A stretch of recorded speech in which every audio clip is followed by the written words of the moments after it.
So next up on our lightning rounds is Lorena Hegedus, who's from the Hubbard Public Library in Hubbard, Ohio. Population serves 7,884 we have here. And she's going to talk about some unique community resources at their small library. Go ahead and tell us all about what you're doing there at your library. All right, thank you. So welcome to Hubbard Public Library. So I'm very excited for this little opportunity to share a few of our larger projects, which through vision, hard work, a little bit of grant writing, have come to fruition. And just to give you a little bit of relational demographics, Hubbard is a small community in Northeast Ohio, just on the border of Pennsylvania. So we do have some Pennsylvania patrons. And Hubbard Public Library is one of the smaller libraries in Trumbull County, and we share public library funding with 6 other library systems in the county. We're part of CleveNet, which is a library consortium that with which we share physical and digital materials with 46 other libraries across the Northeast Ohio.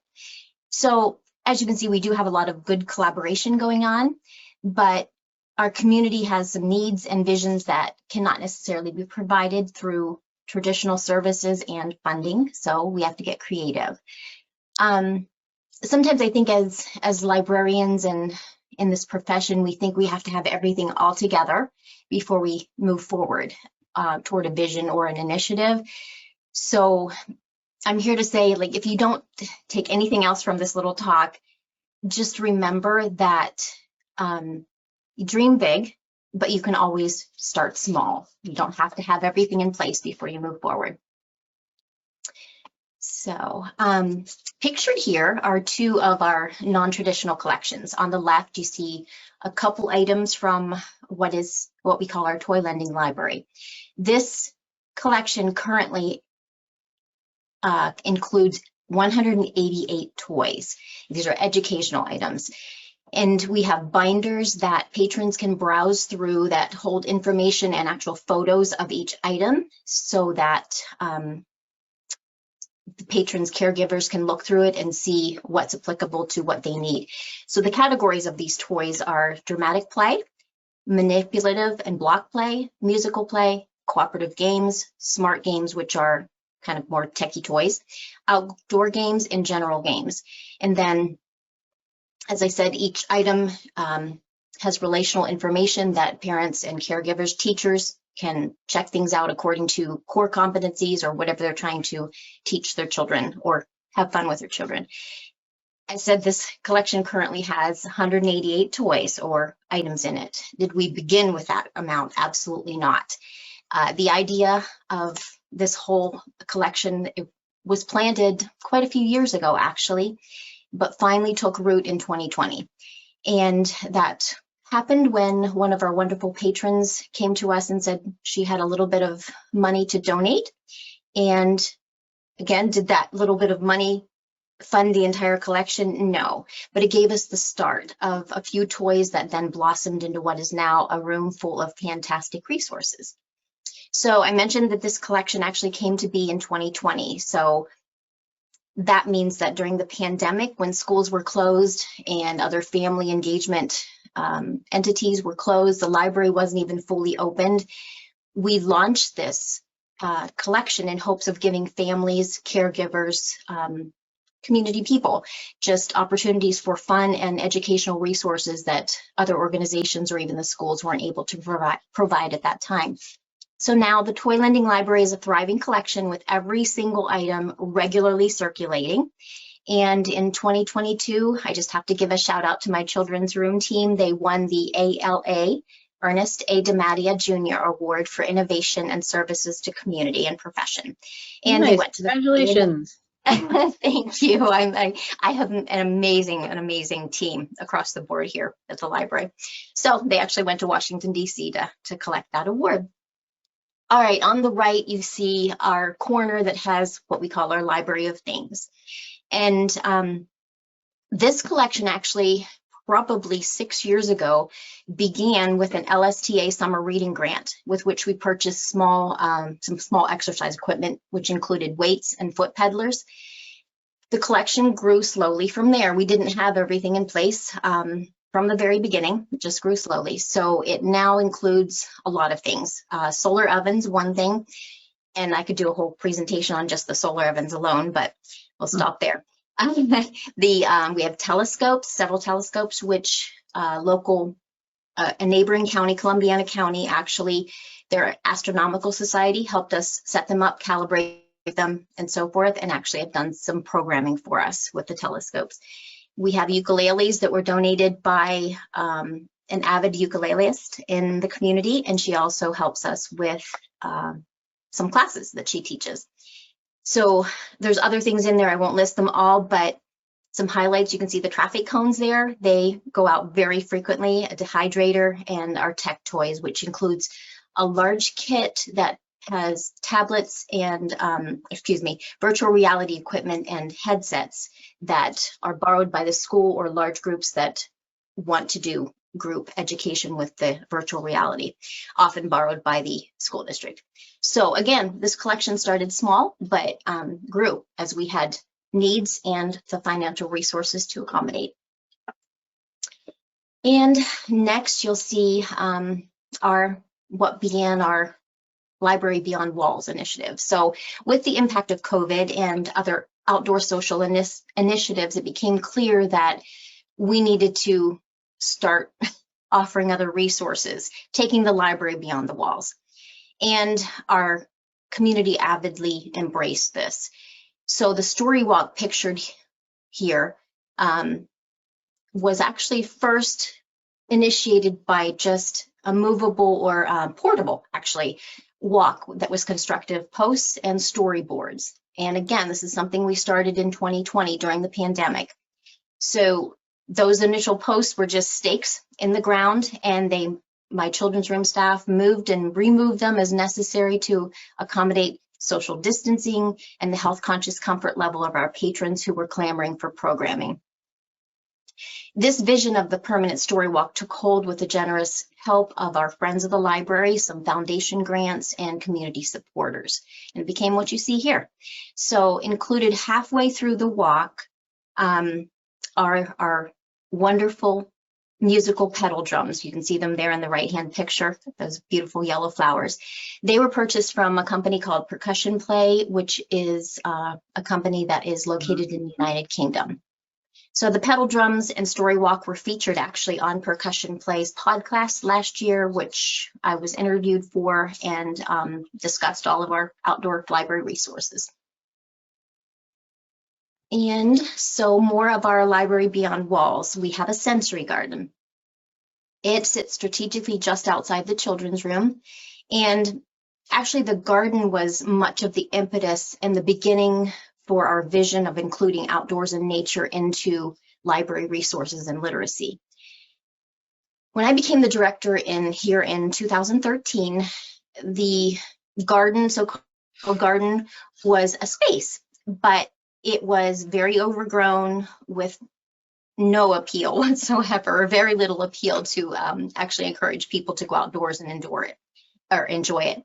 So the area needed a lot of work, but heavy duty work that we couldn't complete because of cost and other things that we just couldn't handle at the time. And so we were very fortunate to have a maintenance man who was ambitious and talented, and he wanted to help us bring to life this space that up until this point was pretty much just a vision in collective minds of my library staff. So to transform the overgrown space into a sensory garden, a waterfall was built, and the wind chimes you can see a portion of in the right-hand picture there. Our maintenance man built those, and planted some plants and herbs and things, those sensory type things that encourage the engagement of all the senses in a welcoming outdoor sensory environment. And since then, we've had lots of programming out there, including several butterfly releases that butterflies were grown from eggs within our children's department. I have held book clubs out there, things like that in the warmer weather we can enjoy. So that first opened in 2014. Fast forward to 2024, so 10 years last year. At that point in time, the garden needed major upgrades, and you can see on the right-hand picture, the recreation and reimagination that began last fall. And it not only needed aesthetic upgrades, but also for safety features. So this renovation included excavation, concrete work, and then the stonework you can see pictured there in the right-hand picture. The wind chimes remain. And the waterfall, we still have a waterfall, but as you can see, it's a smaller version of itself, and a reading nook has been added into the landscape. So once the weather breaks, we hope to have be adding the actual plants that we can plant, plants and pollinators to encourage wildlife and insects to join us. Again, did this all emerge overnight or all at once? No. Over time, it's evolved into and of course, with fundraising and donations and energy, it's evolved into the space that you see in its current exciting state. And we have, again, hoping to have an open house here in the spring once we can plant everything. All right, just real quick summary. We have the Toy Lending Library, the Library of Things, and our Story Walk and outdoor musical instruments. The Story Walk, I just want to make note and give credit to, that's a trademark of the Kellogg Hubbard Library in Vermont and originated by Anne Ferguson. And I didn't mention much about the sensory path, but we do have a sensory path as well as the sensory garden that you saw. And all of these things can be a start small project and easily replicated if you think about them in small steps and small chunks. And more information is on the Programming Librarian website for most of what I've spoken of today. And just want to thank you for your time. And with all of that, I just encourage you to dream big, but yet dare to start small. And I guarantee every single one of you have ideas floating around in your libraries that you're just waiting for the spark to turn potential into production. Thank you. Awesome. That's a gorgeous. I love that picture there now, seeing the full garden there, the state it's at now. It's very pretty. Yeah, you can see the reading nook there. Yeah. The wind chimes that your guy built, those are amazing. Aren't they phenomenal? Yes. And I mean, this is the new waterfall feature, but in the corner there was the larger waterfall that he had originated as well. So we have a lot of talent. Yeah, absolutely. So we do have a few questions that came in. We'll ask here. If anybody has anything else you want to ask, go ahead and type in the question section. Speaking of the story walks, do you have any suggestions on forging community partnerships for creating it, or any practical suggestions for dealing with the elements and weather? Basically, how'd you get your story walk going? Okay, as I mentioned, it started really with literally just posts in the ground, stakes. And then our friends at the library had some money that they wanted to donate toward it. And then we had some interested community members that held a fundraising event last year. And this was part of, excuse me, I'm mixing up my, I'm looking at the garden and thinking, so, but we also, this took time because, I'm trying to think, a couple years prior to, we actually went to a landscaping company and had them give us an estimate for what it would cost to do the story walk, and like, oh dear. So just continuing to converse is one thing, and continuing to gather people that are interested. Thankfully, we have a huge a community that is hugely supportive of our library, first of all. So when we put ideas out into the community, then they help us also, we do get some donations. We do get the landscaper that actually did the story walk project. Yes, we needed to pay him to do it, but he loves the library, he loves the community, and he gave us a good deal. So it's those conversations that really help out. And I recommend looking for grants in your area, in your states as Mhm. well. Here in Nebraska, we've given many grants through our library improvement grants and our youth grants for excellence that we have that would be related to that, to put up story walks. Because you can reach out to there's companies that specifically build these things, and it keeps the, as far as the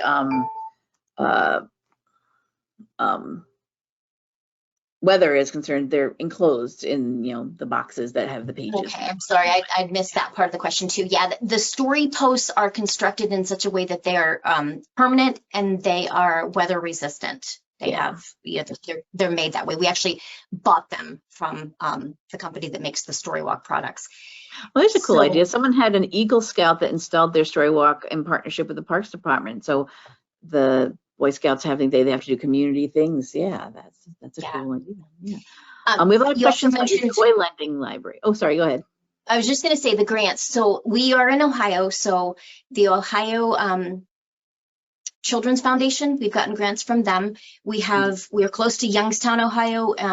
The Youngstown Foundation, we've gotten grants from them for some of our projects. So yes, grants are also a huge part of this. Mm-hmm. Yeah. So lots of interest in your toy lending library. Someone wants to know what kind of items are in the toy lending library, and can you repeat the different categories you had? Okay, let me pull this back out so we don't know.